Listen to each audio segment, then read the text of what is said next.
Hi, good people. Hi, TIs. It's Sherry, and I'm here with some free and valuable information for you that is going to help you benefit yourselves as well as others.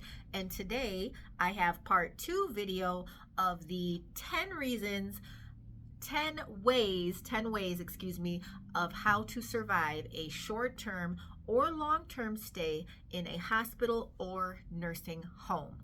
Okay, so if you've seen part 1 already, you've seen the first 5 reasons. Now I'm going to give you the last 5 reasons. Okay, and just to recap, I'm not a professional, I'm not a nurse, I'm not a doctor, I'm not a lawyer, but I have worked in both hospitals and skilled nursing facilities, so I do have a little bit of insider knowledge that I'm going to share with you guys to help to benefit you. And also, please feel free to see the advice of an actual professional, a nurse, a doctor, a lawyer, and you can utilize this great platform here, YouTube, which is a giant search engine, also too in your local community. Okay, but online is a very good cost-effective way to get great information from professionals, okay, and those who have studied the professionals. All right, so again, you guys are probably saying, why do I need to know this information? I'm not very chronically sick, thank God. I'm not chronic, I'm not elderly, so why do you need to know about a short-term or long-term stay in a hospital or skilled nursing facility? Because life happens. Sometimes we get sick, we have accidents, undiagnosed conditions that we've been living with, car accidents, falls, so numerous things that can happen. Again, this video is not to scare you or to put fear. It's to empower you on how to make the best decisions for yourself and how to survive if you should ever have a short-term or long-term stay in a hospital or skilled nursing facility from somebody who's worked at both of those type of entities. Okay, so our previous video, just to recap real quick, reason number 1, I'm going to tell you again, so you're going to want to hang on. No, my paper, if I'm looking over here to the side, it's because I'm looking at my paperwork over here. Okay, so the number 1 thing that you're going to want to be aware of is knowing your general medical history, like diseases, conditions, things that run in your family, diabetes, heart disease, etc. You're going to want to know those and be familiar with those. Also, too, be aware of, we talked about stigmas that come with certain diagnoses, mental illnesses, drug addictions, even things like depression, anxiety.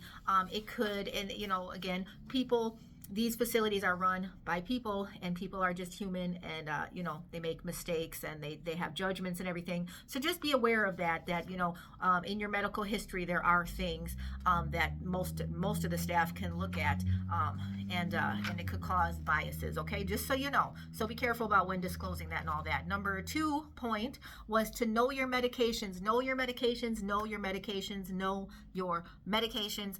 Count them before you ever have to go to a hospital. You should be knowing how many medications you take. If not, that's a little trick. If you know nothing else, at least know how many. Okay, I take 7. I take 5 in the morning, 2 at night, and then know what they look like. Okay, this one, the vitamin D is a little fish, it's a little oil one, or it's red, or etc. Just know your medications. Count them.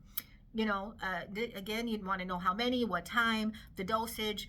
Many times if you're hospitalized, it's for, say it was for something like heart disease, you had a stroke or a heart attack or something, and now you're going to be on new meds, blood thinners, heparin, things like that, statins, maybe pain pills might be involved if you, for orthopedic stuff, or sedatives, so you're going to want to know what those drugs are, and also the side effects of them: dizziness, loss of balance, which could lead to falls. You're going to want to know the contraindications. For instance, pain pills are a sedative. They work by depressing the central nervous system, okay, which is good. That's why it kills pain. Also, too, sedatives also depress the central nervous system. Some blood pressure medications, it's how, when it depresses something, that means it depresses your heart rate, okay, which is a good thing. But also, if your heart rate is depressed too much, dun, dun, dun, it could be a problem. You understand what I'm saying? You guys picking up what I'm putting down? So those 2 drugs would contraindicate each other. It's a long word. You learn it in school. I don't know you know, it's basically interactions, adverse interactions. Okay, you take two, you know, a sedative and a pain pill, and you could be, you know, your heart rate could be lowered severely to the point where, you know, you'd have problems. Okay, so a lot of blood pressure medications and stuff kind of work similarly. All right, so we talked about that. That was a number 2 thing, all about meds. Let's see. The third thing we talked about was falls. Falls is a big one. And I know when you're young and you're healthy, you're balanced and you're flexible. And if you do fall, you know, you're kind of bouncy, you bounce back up out of it. Still, though, you know, humans were made of flesh and bones and joints. And these things can break, especially in things like trauma, you know, car accidents, whatnot. So you want to be conscious not to fall. We talked about that in the other video. Please go reference the other video. Some great information. And the number 4 thing, we talked about being familiar with facilities, you know, the hospitals and the nursing homes, just to know the difference in the different departments, you know, rehab versus, you know, rehab versus general med surge, or rehab in a nursing facility versus long-term, you know, short-term versus long-term. So you want to know that kind of stuff. Just be familiar. Also, to have an idea in mind if you ever do have to go to the hospital, or if you ever do have to go, say, to a skilled nursing facility for a short rehab, you want to know which ones are in your area. You know, pick the one that you like based on location or religious affiliation or veterans hospital, stuff like that. Okay, so and my number 5 point here, sorry, I'm trying to get it all out, you know, time is of the essence. But this is health, so it's important.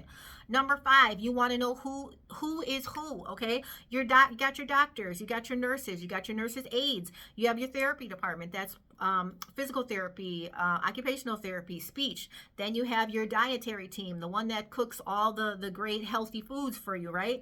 You got your environmental services, also known as the, you know, the cleaning department, we call them sometimes, but the official word is environmental services. Lab staff, they keep the places clean and whatnot. Lab staff who come in to do blood draws, you know, and you got your technicians who come and do the x-rays and everything. So just have an idea. Again, nurses pass the meds. I told you guys in the previous video the usual med pass times according to what I know. Double check it. So yeah, so that was the 5 things from before. Now we're going to go over the last 5 points. The last 5 things that you need to know to survive a short-term or long-term stay in a hospital or skilled nursing facility. Okay, so here we go. All right. So, oh yeah, last we left off at was staff. Okay, so so the staff. Let's start there.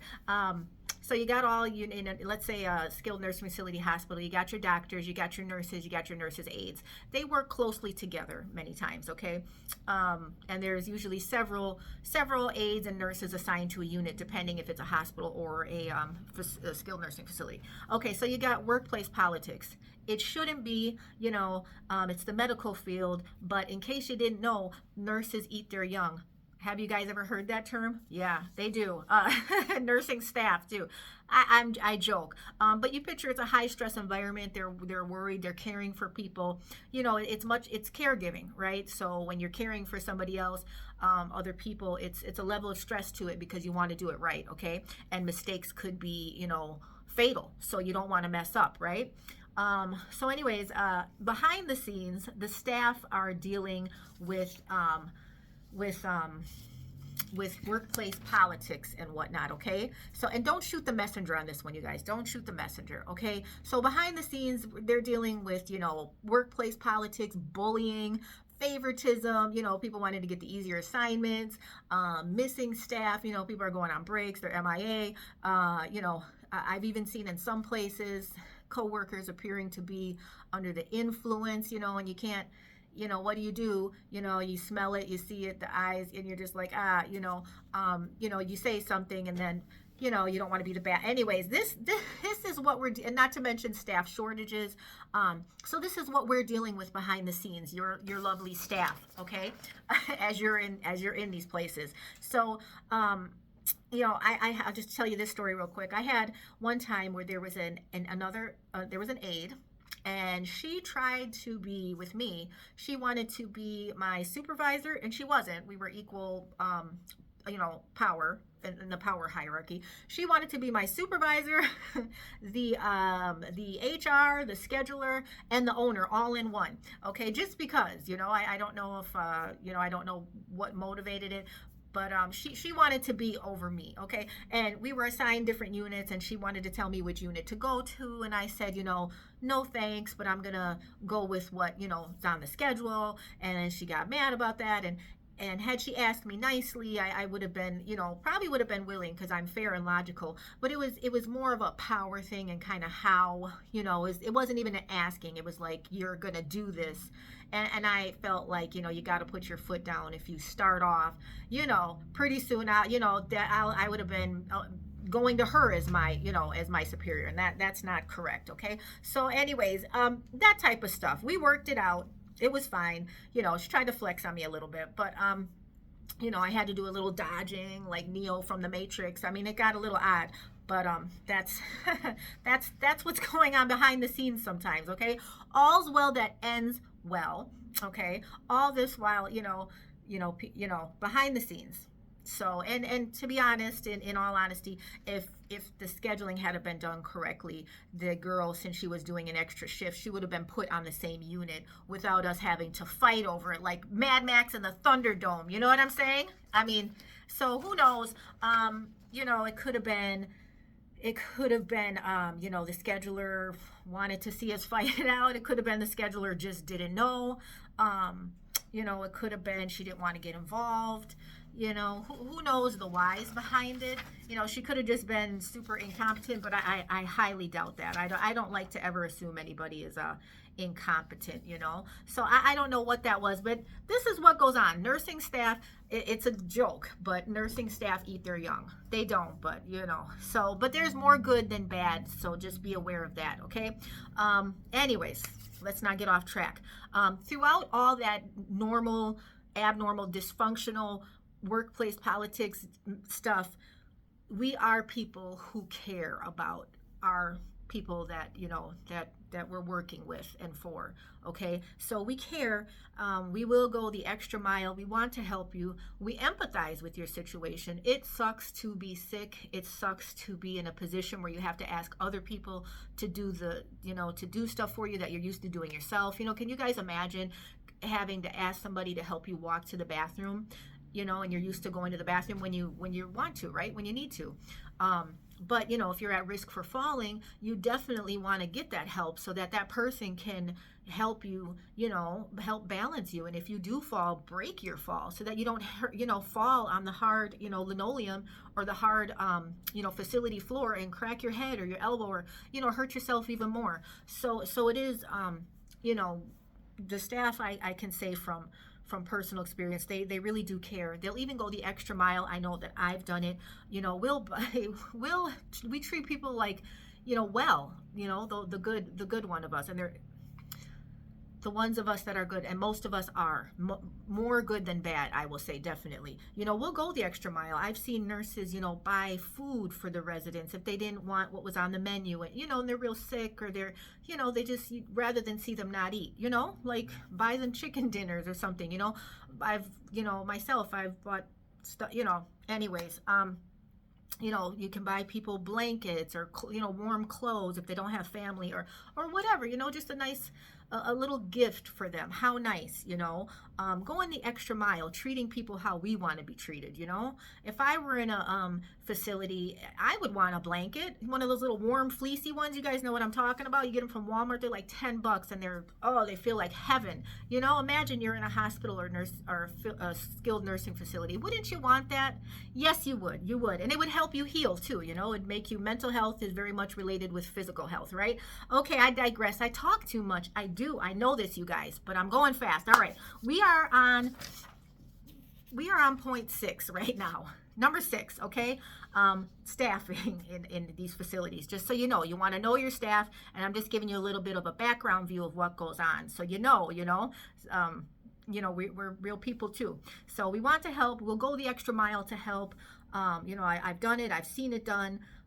We're there for you. We might not always be there when that call light goes off, like we're usually busy with another person needing us, but you know, we always get in there and we'll always help. Okay, and we like to, we like to, we understand you're dealing with people who understand. We get it. All right, so okay, point number seven, this is important. Can you see 7? Okay. I don't know if you guys noticed, but I'm filming in a different area today. Okay, so not that exciting, but a little bit different. All right, number 7, we want to maximize your room time. What I mean by this is, you know, there's golden times to ask for things to get done, and there's busy times where it's, you know, it's going to be harder to get things done. So you want to, like in life, right? Be it for marriage or school, you know, having children. It's not saying that you have to do it at that time, but it makes it a lot easier. Right or wrong, you know, technically you can have babies till you're really late in life, but I mean, medically speaking, it's easier on the body and you have more energy and you're more healthier at a younger age. Not too young, but more middle, right? Okay, I digress. Same thing when you're in a hospital or a nursing facility. There are golden times that are best for getting things done. Okay, so know the schedule. That would be my advice. Hospitals and skilled nursing facilities, they're usually on an early schedule. So first shift people usually work 6 to 2. Second shift people 2 to 10. Third shift, the overnighters, the swing shift, is 10 to 6. Sometimes, you know, 6:30 to 2:30, 2:30 to 10:30, 10:30 to 6:30, 7 to 3, you know, 3 to 11, but along those lines. Okay, so what this means, the worst time to make a request or to ask for something is at the change of shift. Not coincidentally, this also happens to be the prime time when there are things like falls and accidents, you know, because the shift is changing over. You know, one shift, one set of people is getting ready to leave and a new set of people is coming on. The nurses' aides, the, you know, definitely those for sure, you know, so those are the frontline people. So they're switching over, you know, they're giving report, they're doing their charting in the last hour, they're tying up all loose ends, you know, there's duties that they have to do, and like I said, give report to the oncoming shift. So knowing, for instance, that the shift, say you work first shift, you're there, and first shift ends at 2. Well, if you put on your light at 1:30, it's going to be kind of hard to get the aides to come in there, or the nurses, because they're doing all this other stuff, getting ready to leave, right? And the new shift is coming on, and they're giving report to ensure safety and whatnot. So, so that being said, if you can try to time your request so to a little bit after the shift changes. For instance, shift changes at 2. Try not to call at 1:30. Try maybe not to call until 2:30 if you can, within reason. If you got to go potty, you got to go potty, you know, things like that. But just timing it, again, the golden times. You know, say you need your hair done or you missed your shower, you know, those things can be done just at the right time. And even to ask for these things, there's definitely a golden time where it's more likely to get done and get done quickly and efficiently, I might add, you know, because somebody can help you, you know, take a shower, but if they're rushed, it's not going to be as nice of a shower as it would be if, you know, you guys can both plan it out a little bit. You know, a shower's a shower, but, you know, the little extra touches make a difference. I digress. So yeah, the best times, the golden times to get things done would be on second shift. Before dinner is a great time, you know, because there's a while before dinner.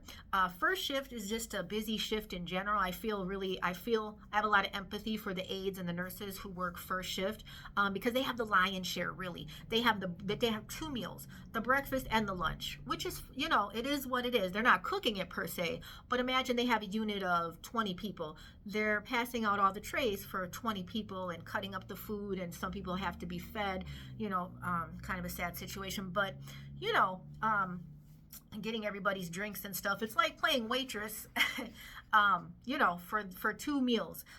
So first shift, I would say, has less extra time to do things. Now, second shift and third shift, they have a little bit more time on their hands if you catch them at those golden times. So I would say second shift, you know, after they're done giving report, right when they come on the floor, usually their first set of rounds, that's when you say, hey, I didn't get a shower, you know, Monday. Could you think you could do that today? Oh, sure, Mrs. Smith, I'll make sure. How about we do that after dinner? Or how about we do that, before dinner or whenever, 7 o'clock, 8 o'clock, um, you know, so you guys understand. Yeah, it's just, and it can be other things like your hair wash. I know some people have more of a oily texture hair. Some people need it, technically in facilities and hospitals usually only get one shower a week. That's allotted. Not that there can't be more, but time has to allow, and that's all figured out with the metrics and everything. But if you get most of the nursing staff will help you out with that if they have time, and if you let them know right away, they can figure out a time and get it in there, time permitting. So also things too, organizing your room. Imagine if you're sitting there, say you've had hip surgery and you can't get up and walk, but you want your room organized a little bit. The aide or the nurse can help you with that. Just let them know at these golden times, okay? Not when it's super busy, if you can help it. Also too, maybe you might want to take a walk. Maybe you might want some more range of motion exercises to help your your therapy, so you can get out of there and go home. Again, the aides or the nurses can help you with that at those golden times, okay? So also too, maybe you might want an extra snack that your family brought for you. It's in the fridge that's behind the nurse's station. You can't get to it, but the aide or the nurse can.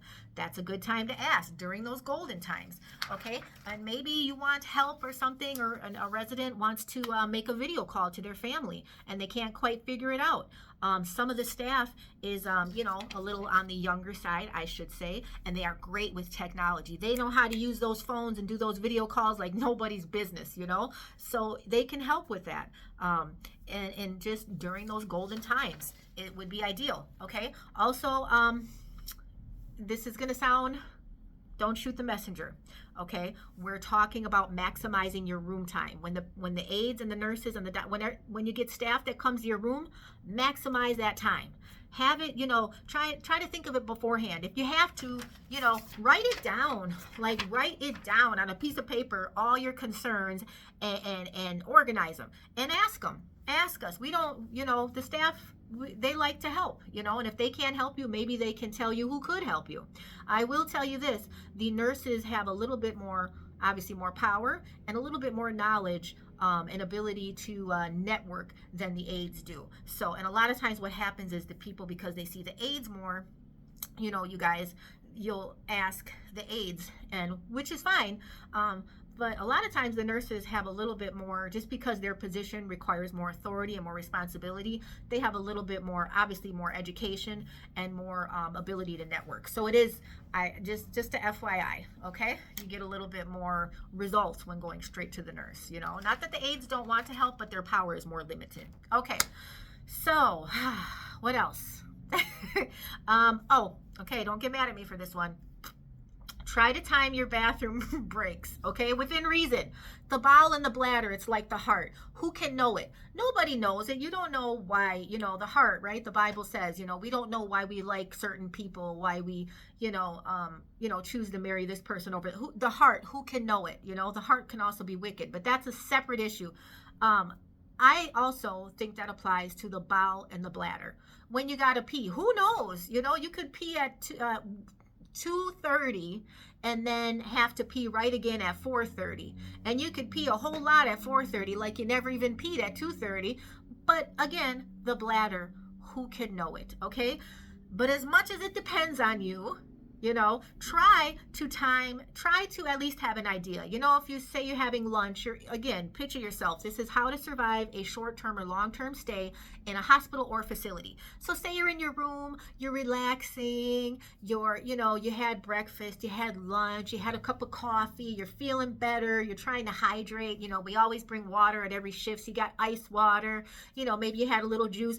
That's good, because you don't want to get dehydrated, right? Because then you got to have an IV to help you, hydrate. So you don't want to have that. So you've been hydrating yourself. Wonderful. Okay, but this is a little dark, guys. I'm going to just brighten this up a little bit. I'm sitting in front of the window, and the window is like, the lighting is really funny, and okay, anyways. Can you guys, okay. I'm feeling really funny about this lighting. Really funny. Let's pump it up a little. Is that right? Is that right? Okay. Anywho, try to time it if you can. If you know, if you drank all that in our proverbial situation, you know you're gonna have to go potty soon. So, you know, just within reason, try to, like I said before, try to, if you took a pain pill and it makes you a little dizzy, or your other pills have side effects of being dizzy, try to time your potty time before you take it.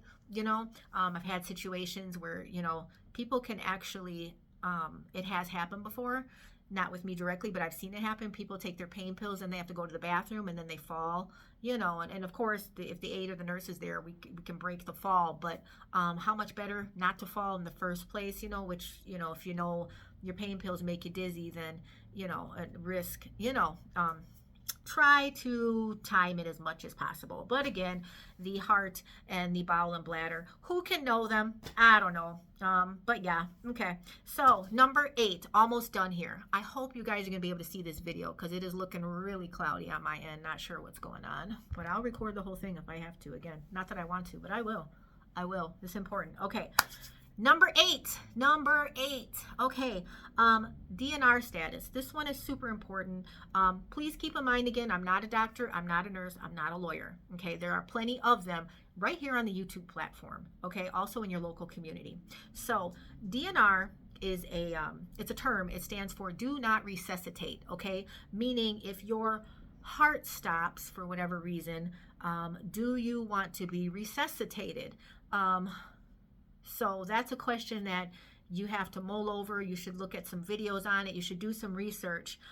Some people are to the point where their quality of life, or for whatever reason, some people don't, they're older. Some people don't want to be resuscitated. Religious beliefs, personal beliefs, you know, when it's my time, it's my time. Don't help me, just let me go naturally.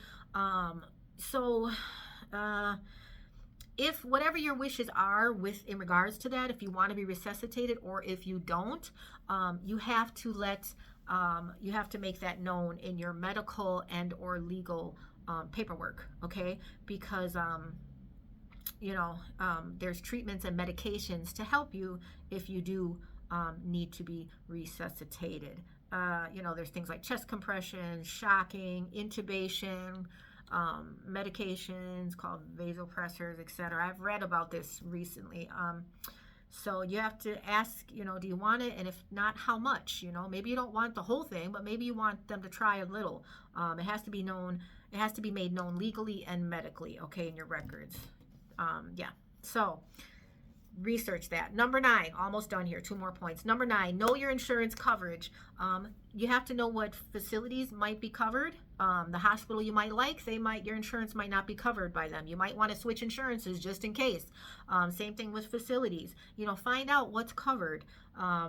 Also, too, with coverage insurance, you might be eligible for home health services for certain things. Like maybe you can have your therapy at home. You know, they'll come to your house, the speech therapy, the occupational therapy, the physical therapy.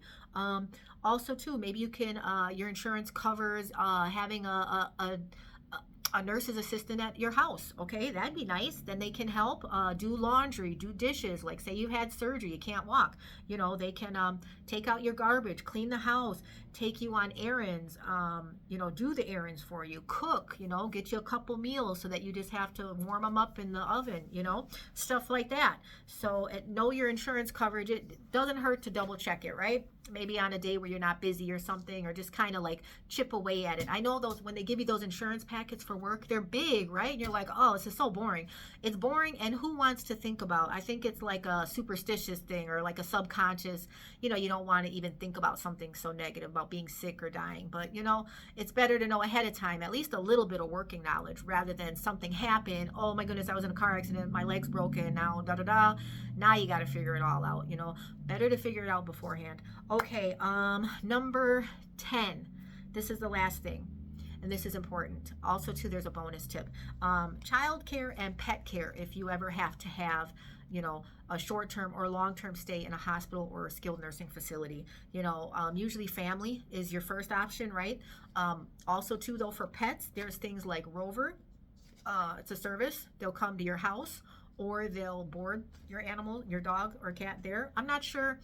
I know Rover and Wag, I know definitely do dogs. And there's one called Meow Tell for cats, like Meow, Meowtel. Okay, it's an app and everything. They'll actually, because cats aren't as easily, you know, somebody can't, they'll come to your house usually.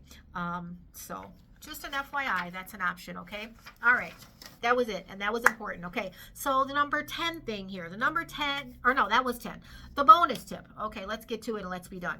Grubhub. Why is this a bonus? How does this even apply to how to survive a short-term or long-term stay in a hospital or nursing facility? Why does this matter? Well, because Grubhub, okay, you can order food, because trust me, when you're in a facility and you don't get to pick your own food, you know, when you're out and about, you can, you know, drive to where you want, you can cook what you want, you know. When you're at a facility, you're stuck with that menu, and albeit it's a good menu, okay, they feed people well, it might not be what you're in the mood for. You might really be craving pizza. Again, with your diet, you know, you want to watch the salt and sugars and whatnot depending on what's going on. Okay, I trust you guys know how to take care of your bodies given your diagnoses or whatever you're in short-term or long-term, you know, hospital or facility for. But anyways, you might want some food. So Grubhub is a great it's a great service, okay, and you have to have, it's free, it's a zero delivery fee with Amazon Prime membership. Okay, so the delivery fee with other food delivery services, I was paying like $3. Now that's in addition to the food, and that's in addition to the tip. Okay, so I was paying that for a while. I really wasted money when I did that a couple times, not knowing. So somebody told me about that. Yeah, Grubhub through Amazon, it's free with an Amazon Prime membership. It's free for 1 year. Okay, no delivery fee. Also, too, there's deals and stuff. Sometimes you can get like I don't know, check it out, but they're actually really good deals, like 2 Subway sandwiches, something for $5, or $5 off if you order, you know, at least $30 worth or something. They're good deals. So yeah, I just wanted to, that was it. Thank you guys.